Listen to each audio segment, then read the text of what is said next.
اور تاجروں سے سوالات کیا کرتے تھے، خریدو گے کیسے، بیچو گے کیسے، قرض کیسے لوگے، قرض کیسے دو گے، اگر جنس کے بدلے جنس یعنی گندم کے بدلے گندم یا چاول کے بدلے چاول، پرانے زمانے میں اس قسم کی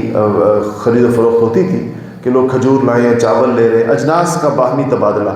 اگر وہ کر رہے ہو تو طریقہ کیا ہوگا، اور اگر نقد پر بیچ رہے ہو تو طریقہ کیا ہوگا۔ جو تاجر سیدنا عمر فاروق رضی اللہ تعالی عنہ کے سوالوں کے جواب نہ دے پاتا تھا تو سیدنا عمر فاروق رضی اللہ تعالیٰ عنہ اس کی دکان کا دروازہ بند کر دے اور اسے کہتے کہ جاؤ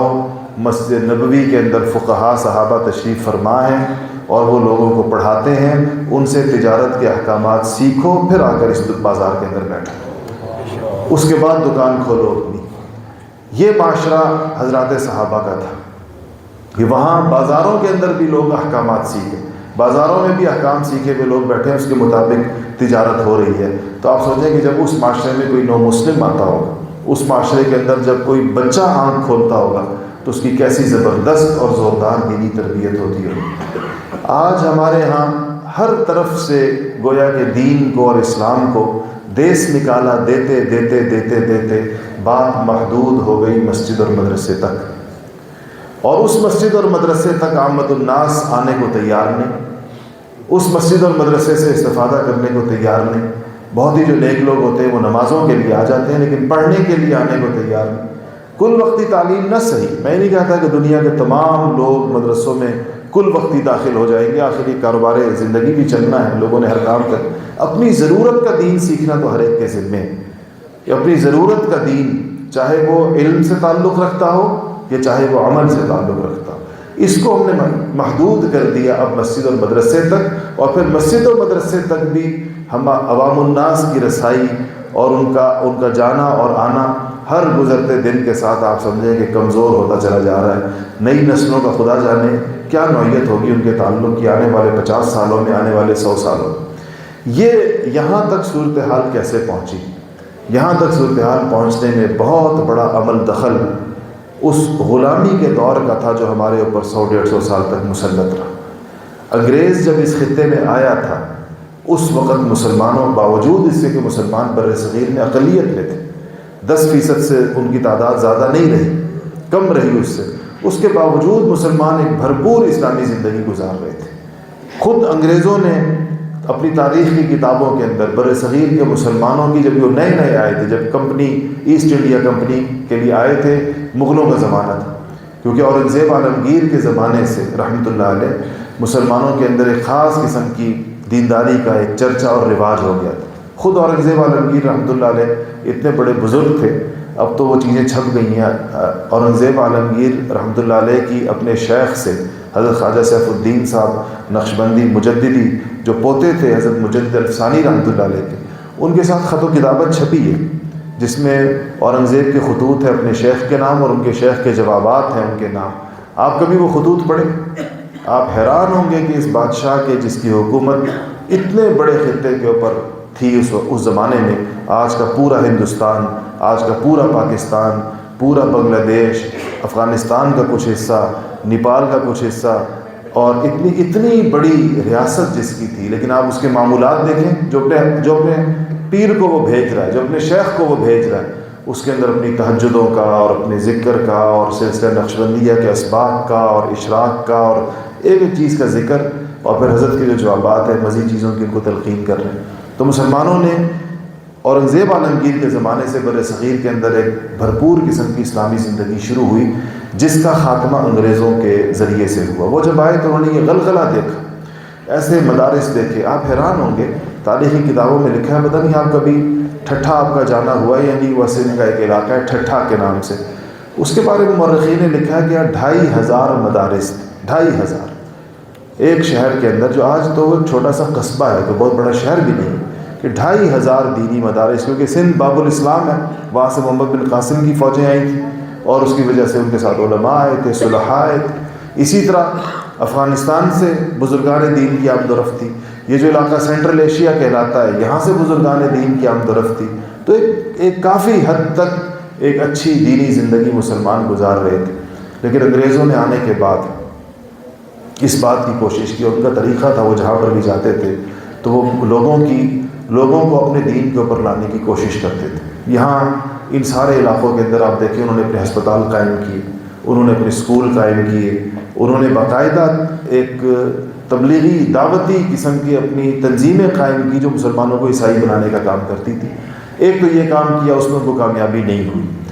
جو لوگ عیسائی ہوئے ان میں مسلمان نہ ہونے کے برابر ہیں. ہندو عیسائی ہوئے ہیں, یہ جو اس وقت آپ کو پاکستان اور ہندوستان میں جو عیسائی ملتے ہیں یہ ہندو ہیں جو شودر یا جو ان کی جو شیڈولڈ کاسٹ کہلاتی ہے, جو لو کاسٹ ہندو تھے,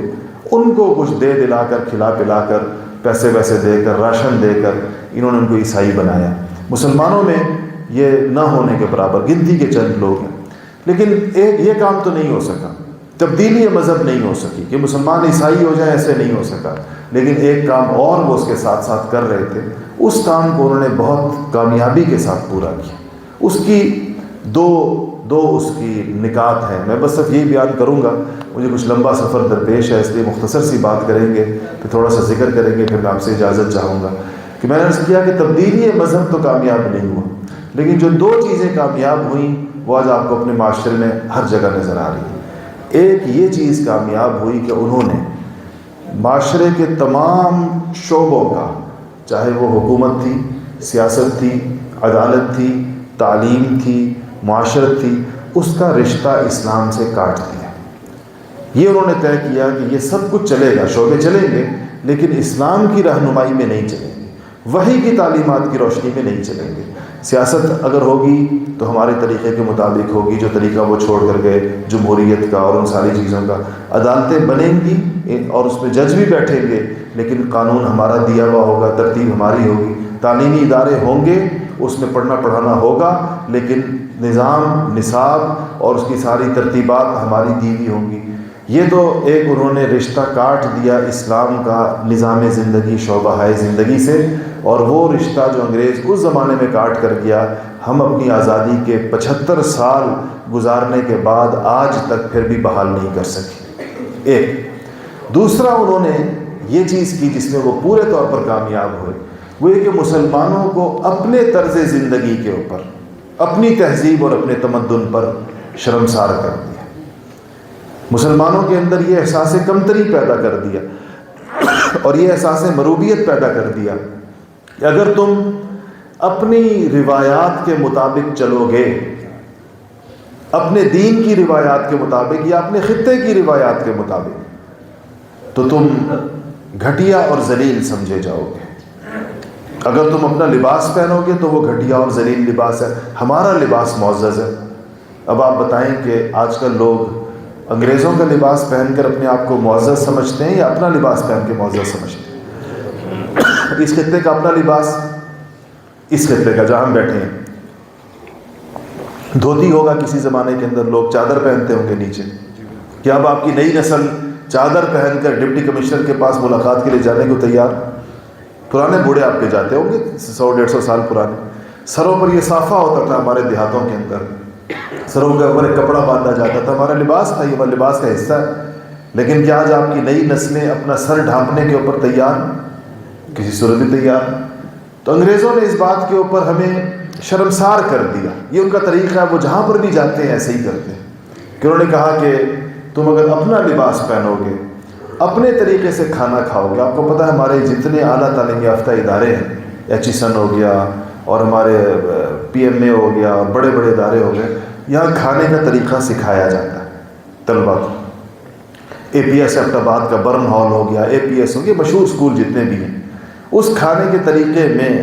لوگوں کو سنت کے مطابق کھانا سکھایا جاتا ہے یا چھری کانٹے سے کھانا سکھایا جاتا ہے.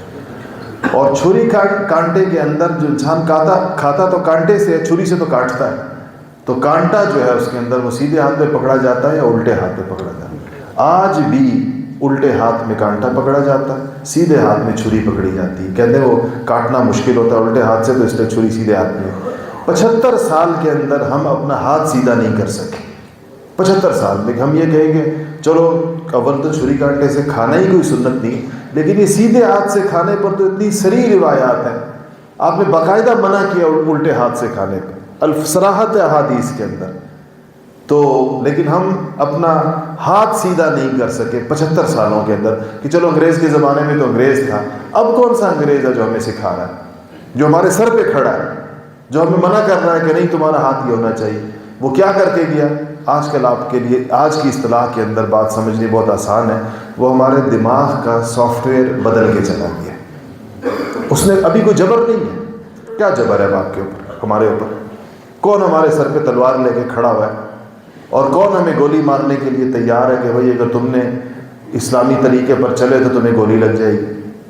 کوئی بھی نہیں ہے۔ وہ صدی 7 سمندر پار اپنے ملک کے اندر آرام سے بیٹھا ہے، لیکن ایک دماغی تبدیلی ہمارے اندر کر گیا ہے، اور وہ نسل در نسل چلتی چلی آ رہی ہے، بلکہ بڑھتی چلی جا رہی ہے۔